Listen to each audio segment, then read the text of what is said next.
But we start out with some sad news.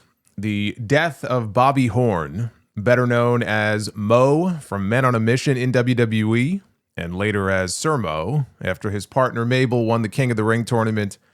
So both members of Men on a Mission are now gone.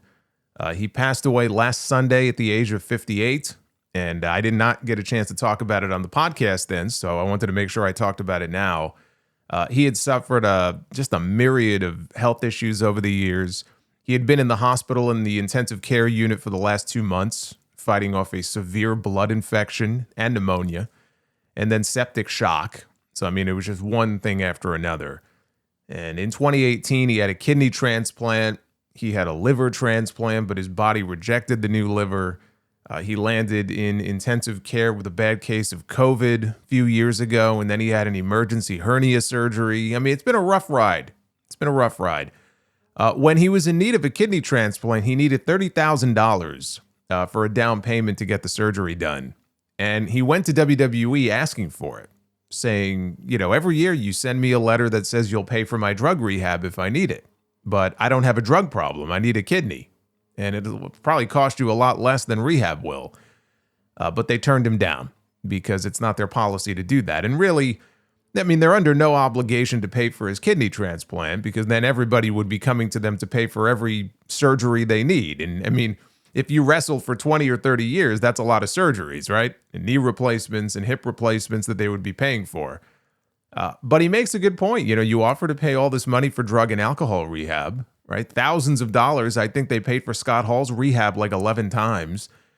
They'll pay for that, but they won't help out with anything else. Even them paying for rehab is just a public relations thing. It was born out of the deaths of Eddie Guerrero and Chris Benoit when they instituted the wellness policy. And they had gotten a ton of negative publicity out of that, and they wanted to do something to make themselves look good. And when Vince McMahon testified privately to Congress and was asked why they extended such an offer to talents, right? Current talents, former talents, he literally said it was 2 words: public relations.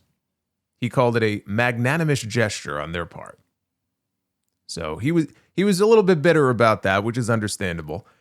But he said, he wasn't looking for a handout. He refused to join the concussion lawsuit against the company many years ago, even though one of the lawyers called him up and asked him if he wanted to be a part of it, because he didn't want to get money, that way for all of his health issues. And he even said, I'll work for it. So, send me out for personal appearances or some kind of ambassador work. I'd be happy to do it.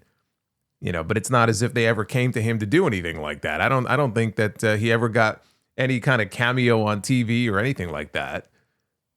He got into the business in 1991.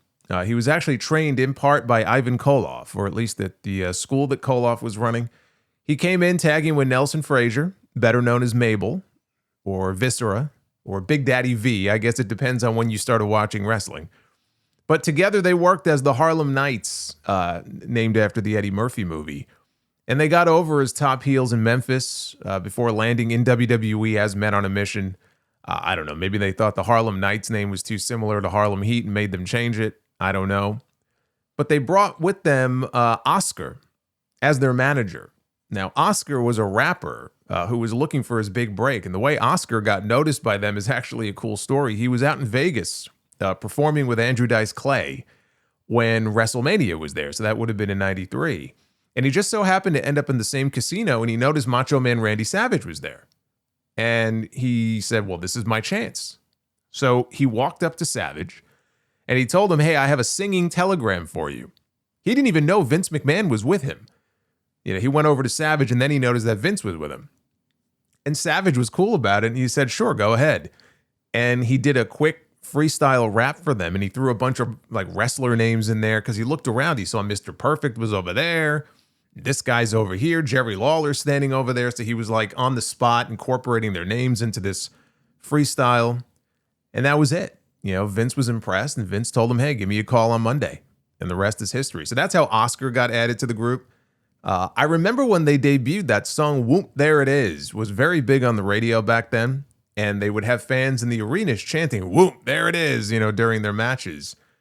And, look, as far as Men on a Mission goes, they were a decent team. They were fine. I'm not going to tell you they were great or anything. They weren't. You know, when people make lists of the top 25 greatest tag teams of all time, you're not going to find Men on a Mission on there. But they were really good baby faces as far as getting the fans to get involved and swing their arms back and forth and just getting them engaged in their matches. And Mabel, you know, for as big as he was, he did hit a mean rolling kick that you wouldn't expect him to be able to do.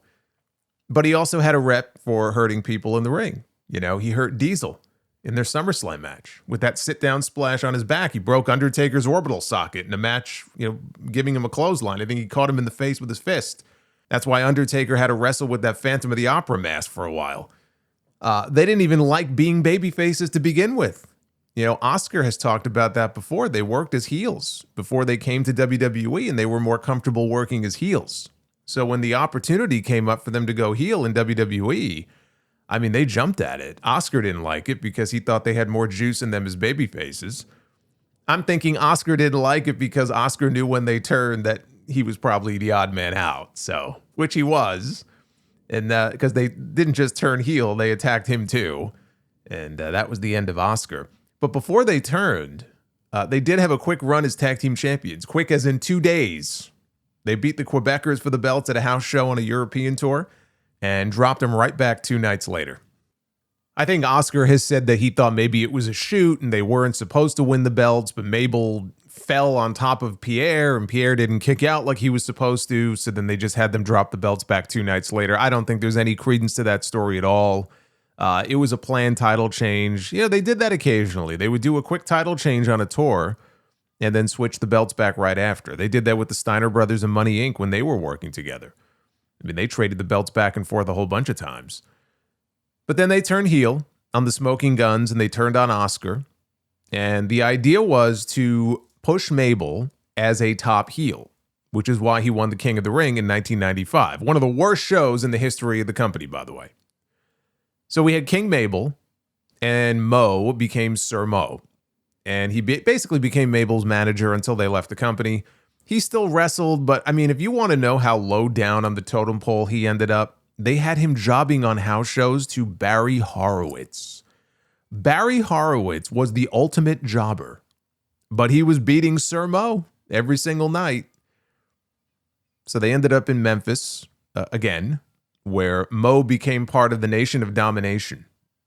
Yes, the Nation of Domination started in the USWA before we ever saw it on WWF television. They were led by PG-13, and Mo was part of that. Not as Sir Mo, he became Sir Mohammed. And I think Jacqueline was part of the group too. PG-13 were the only ones who ended up as part of the main version of the group that we saw on TV many years later. And even then, they were only part of the group for a few months. I don't think they were with them for that long. Good old JC Ice and Wolfie D. But that was it. You know, Mo worked indies for years after that. He never showed up anywhere big on TV again. But his time there wasn't always so great. You know, Mo had talked about almost committing suicide while he was working there. He had just horrible depression. And a lot of it was due to the way that he felt he was treated. Not all of it, but at least some of it was. And not just him, you know, but Oscar too. Oscar, I'll tell you something about Oscar. Oscar was obviously very new to the business when they brought him in. He was rapping before that. So he wasn't a wrestler. He didn't go through, you know, wrestling training or anything like that. And man, you know, they hazed him. I know about the birthday incident. It was his birthday, and they were backstage at a live event. And he never said who the guys were who took part in this. I'm pretty sure the Steiner brothers were involved, but there were like 20 of them. And they pulled his pants down, and they threw him face down on a table, and they held him down while they gave him 31 birthday lashes with a belt. To the point where he was bleeding. Like, these were not friendly little love taps. Like, these were, like, they full on abused this man. And then they duct taped him to a urinal. I don't think they urinated on him, but they duct taped him to a urinal. And that was his birthday gift. And Oscar has said, like, Mo and Mabel, they were down the hall when all of this was going on. They had no idea. Like, they were pissed about it after when they found out what happened. Because they tortured that guy. You know, and they tried to run him out of there. And that's the only reason Oscar said he didn't leave right then and there. It's because he knew that's what they wanted. And he didn't want to give them the satisfaction. And he said, he told J.J. Dillon about it after. J.J. was one of the agents. He said they beat me 30 times. And J.J.'s response was, thank God you didn't turn 60. That was management's response. This is the type of shit that went on back then. He even said a little ribbing is fine, but to physically abuse him like that, that's not cool. That's a line that should never be crossed. I'm not surprised if the Steiners were involved in that. I mean, there's some pretty disturbing stories out there about them abusing referees and jobbers backstage. Kevin Nash said he once walked in on Rick Steiner sticking a sharpened pencil up some guy's ass. I assume the guy was tied down. And Nash was like, you do realize that's sodomy, right? Like this is a crime. This is a felony. And he says he turned around and walked right out of the room because he didn't want to end up in a deposition over it someday. Eric Bischoff, he told a similar story. They duct taped this referee's feet and arms together. It might have been Nick Patrick. And they taped his mouth shut, and this guy's buck-ass naked, and they shoved the pencil up his ass.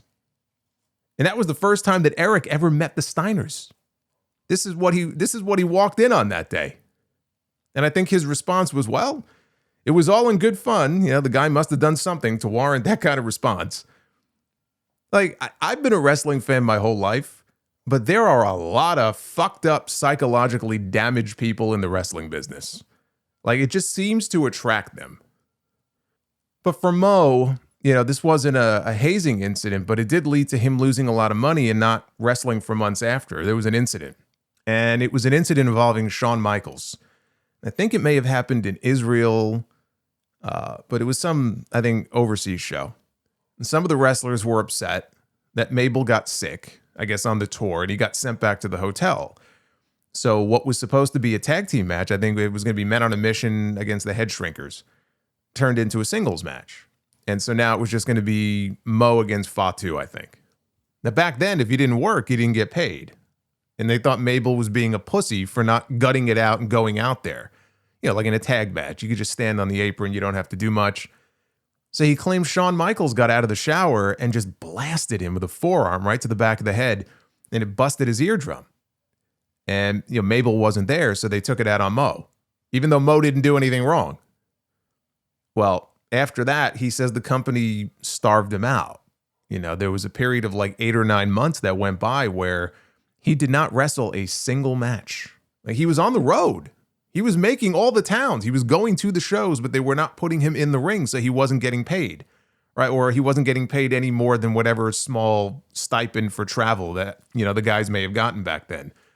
And he suspects that, now he had no proof of this, but his suspicion for all these years was that it had to do with the Shawn Michaels incident, and then they just starved him out. They took it out on him. Because he was going on the road, paying for his rental car, his food, his hotel, but he had almost no money because he wasn't working. And it's sad to look back at the end for some of these guys. Mabel, at the end of his life, Mo said once that, Nelson didn't have 2 nickels to rub together. 3 weeks before Mabel died, he broke his arm on some indie show, but he didn't have health insurance for the surgery, that he needed. So he put his arm in a sling, he took some pain pills, and he left the hospital. He went home. And he was depressed and he was in pain for all those last few weeks of his life until the day he died. And then you see what Mo went through. It's a shitty situation, but wrestling is what saved them. That's what's kind of ironic about it. Wrestling is what saved them. They were on the streets and they likely would have ended up dead or in jail a long time ago were it not for wrestling.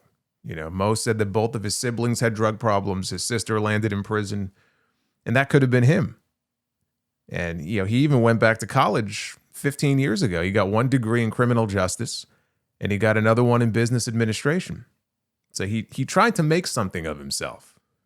And maybe he doesn't get the love that a lot of the bigger names get because he was never a major star. As someone who grew up watching wrestling when he was on TV, I can tell you that I will always remember his name. And that's more than I can say for a lot of people.